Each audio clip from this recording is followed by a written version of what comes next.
شايفين هالمنظر الحلو؟ هيدا منه ورد عباد الشمس، هيدول الامبانادا. ما خاصة بالسمبوسة، لو شكلها سمبوسك أو سمبوسة حسب كل منطقة شو بيقولوا لها. مقرمش من برا، يا عين عالجبنة.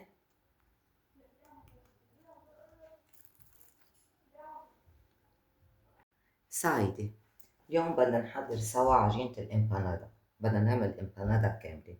بالبداية عندي 3 أكواب طحين أبيض متعدد الاستعمالات مع 2 كوب طحين ذرة. هيدا طحين الذرة بيجي أصفر، طحين ذرة ممكن يكون موجود بالسوبر ماركت، ممكن بدنا نشتريه من المطحنة، متوفر بالسوق. بحاجة لملعقة صغيرة بيكنج باودر، بحاجة لملعقة صغيرة كركم، 50 جرام من الزبدة. قبل ما احط الزبدة بدي خلطهم شوي، واكيد بدنا رشة ملح.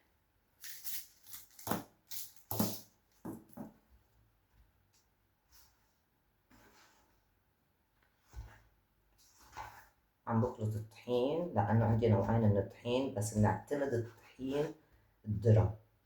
يعني 3 اكواب طحين ابيض، 2 كوب طحين ذرة. الكوب اللي بنستعمله هو اللي بنستخدمه بالكل. انا بستعمل الاكواب المعيارية، ممكن نستعمل اي كباية عنا هي. هلا بضيف 50 جرام من الزبدة بدرجة حرارة الغرفة.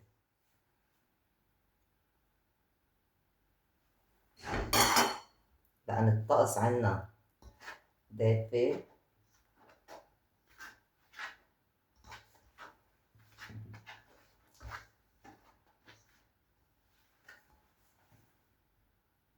هلا من بعد ما حطيت الزبدة فاتت مع كل الطحين، بدي بلش بالمي.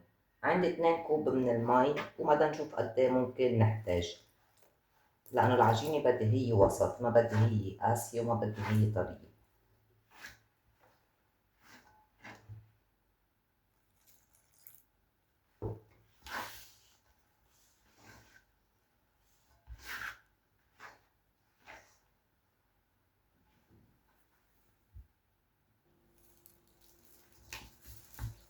عجينة خلصت،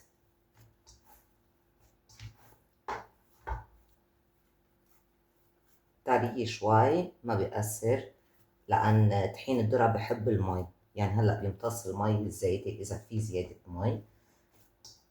بنغطيها بالنايلون ونتركها ترتاح نص ساعة، يعني من ربع ساعة لنص ساعة.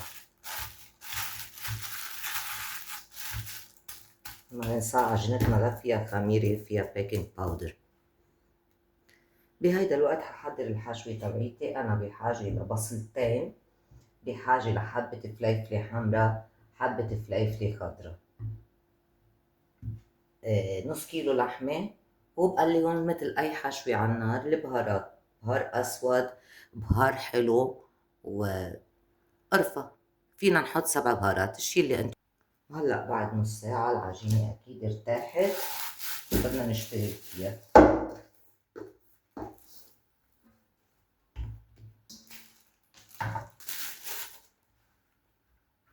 شايفين أحباب؟ هقطعها قطع كبيرة.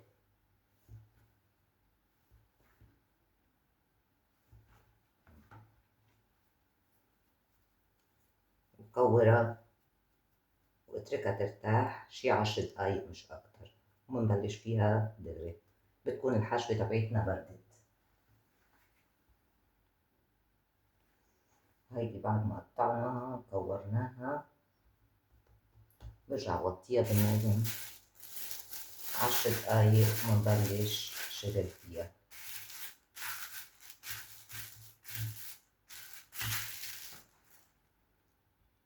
هلا عجينتنا ارتاحت، بدنا نبلش فرد. بستعمل طحين الذرة بالفرد، مش الطحين الأبيض.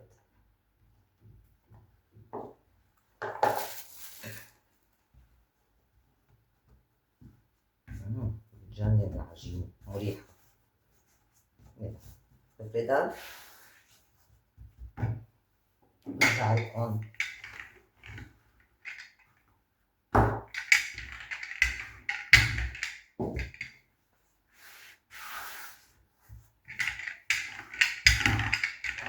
بفردها دقيقة لأن بدي فيها. هلا بعد ما وصلت للسماكة اللي بدي هي، إذا عندي تبعية السمبوسة بستعملها بتسهل علي الشغل، بقطع فيها وعلى هالأساس بشتغل.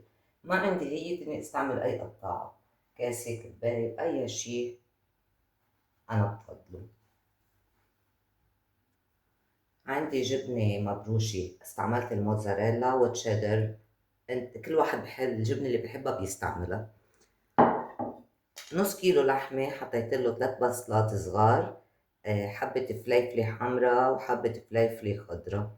البهارات استعملت بهار أسود، استعملت بهار حلو، وكمان استعملت القرفة أكيد. هلا وقت التقطيع اللي قطعتهم بهيدي رح اشتغلهم فيها، حطها بشكل متساوي، بضيف الجبنة،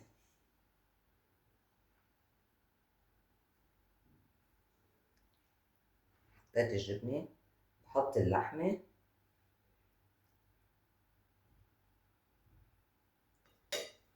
وبسكرها بس هيك بضغطها.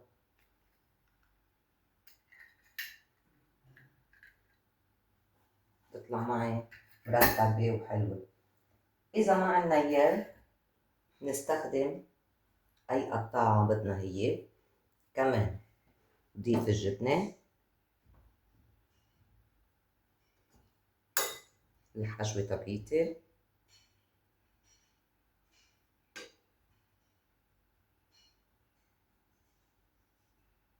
وهيدا الشكل.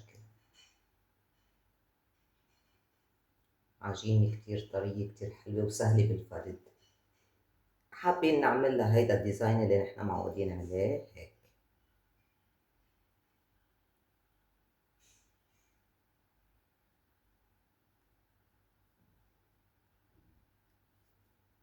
إذا حابين حكملهم وبرجع لكم.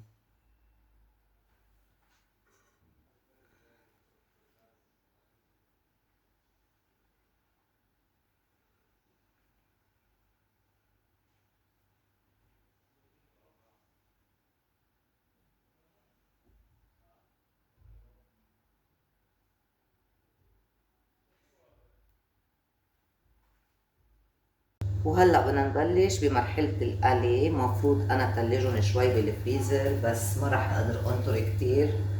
قبل ما يتلجوا حبلش قلي. الزيت حامي غامرهم، حطهم. ما بدي أرقصها لتطوف على الوش، ساعتها بقلبهم.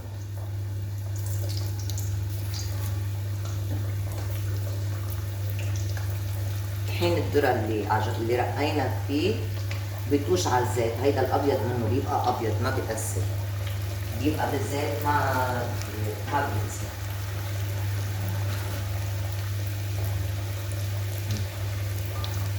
أنا بس اللي بتطلع على الوجه بقلبها، بعدها تحت ما بقلبها، على حرارة متوسطة.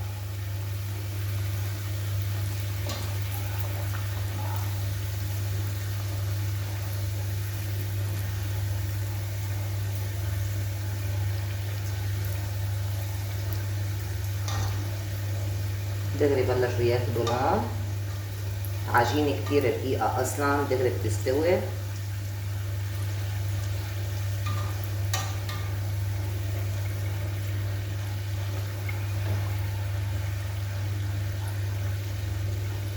لونهم كتير حلو.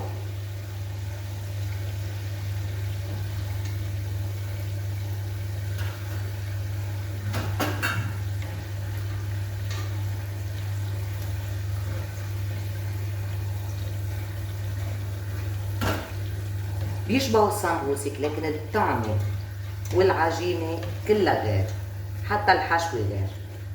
تكتبوا.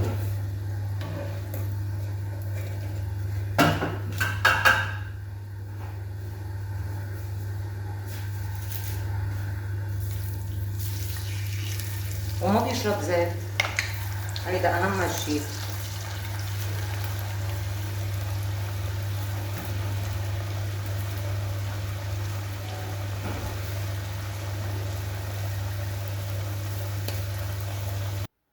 وهول الإمبانادا خلصوا معنا، سامعين الصوت مقرمشين من برا. شايفين الجبنة؟ لا تنسوني لايك شير وسبسكرايب، اشتركوا بالقناة بصير يوصلكم كل جديد وكل غريب. وباي.